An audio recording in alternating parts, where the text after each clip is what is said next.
I'm Ron Sherman. I'm a Senior Relationship Manager at Silicon Valley Bank, and our job is to help entrepreneurs, technology entrepreneurs, with their financial needs. Talk a little bit about just the history of Silicon Valley Bank. Where did it come from? How did it start?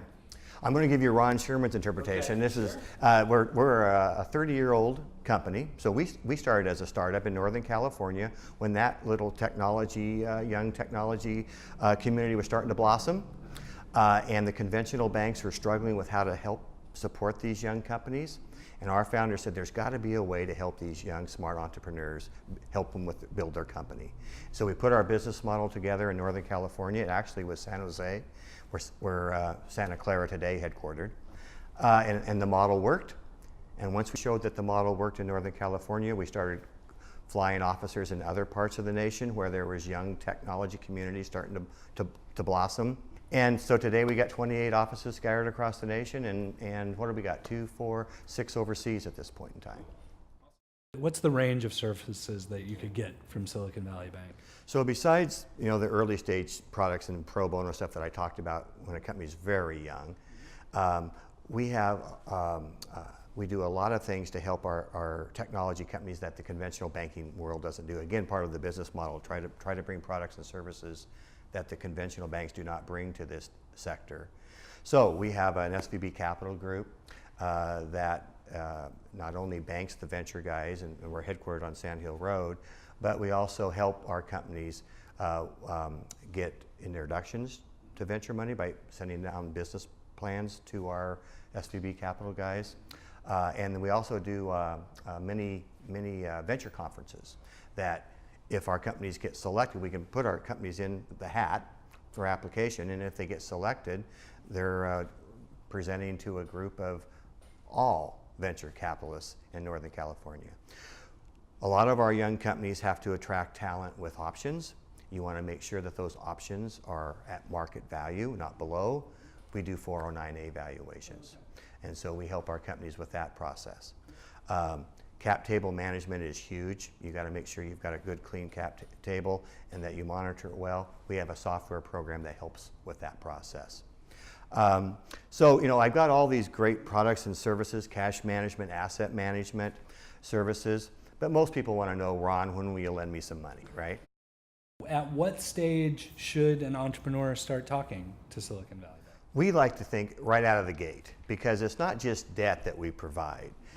We work with a lot of early stage companies right out of before they even quit their day job, an idea and a deck, right? And the idea is to help them with perhaps putting the pitch together. If they don't have the networking, help them get networked into the community. When the timing is right, introduce them to potential investors. And then someday the spouse is going to want the entrepreneur to stop writing the checks out of the personal checkbook and actually have their own checking account. And so usually that's the way our relationships start. Pro bono stuff up front, trying to help the entrepreneur get their feet on solid ground in the community.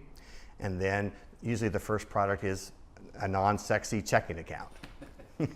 So how did you get started? So I was never going to be a banker, or for very long, but I graduated many years ago, started in the training program at First National Bank of Oregon, thought I'd see a bunch of different industry and then figure which way I'm going to go. So 30 plus years later, here I am. I left First Interstate Bank in '95 to come over to Silicon Valley Bank. Wells Fargo had just purchased First Interstate. It wasn't the same company. The culture had changed. You know how the M&A activity can do that. And I looked around, and Silicon Valley Bank offered me a job, and I said, you know what, I'm going to try it. And I'm getting younger every year because I live my life vicariously through these smart, young, energetic entrepreneurs. And so you've always dealt with entrepreneurs in that role? Yes, absolutely. Yeah. Our model is from early stage all the way through late stage. And sometimes we don't grow them and go all the way. That would be the quintessential Silicon Valley Bank client. We pick them off along the way. When we're banking a larger company, usually I'm dealing with the CFO and the COO and not the CEO at that point in time. If you had advice for somebody who's working on that side project today? Like, what's your initial advice to today's entrepreneur? Yeah, be prepared to work long and hard. Have patience, because it's not going to come as fast as you thought. People aren't going to get your idea like you get it. And it's just going to take longer, and it's going to take more money, and it's going to take more time. And so you really have to have the passion, you have to have the work ethic, and you have to have the intuition to get this done. So why would I choose Silicon Valley Bank as my bank? You choose Silicon Valley Bank because of the people that you're going to be working with. At a conventional bank, you're going to be working with a retail branch manager that does not know technology at all. Our value add is that we focus strictly on technology. We understand it, we get it. That doesn't mean we're engineers, but we do understand business models, and that's all we focus on. And you're going to get a senior banker at a very early stage in your life to help you with that financial process, versus in a conventional bank where you're going to get a retail branch manager that does not have that type of experience.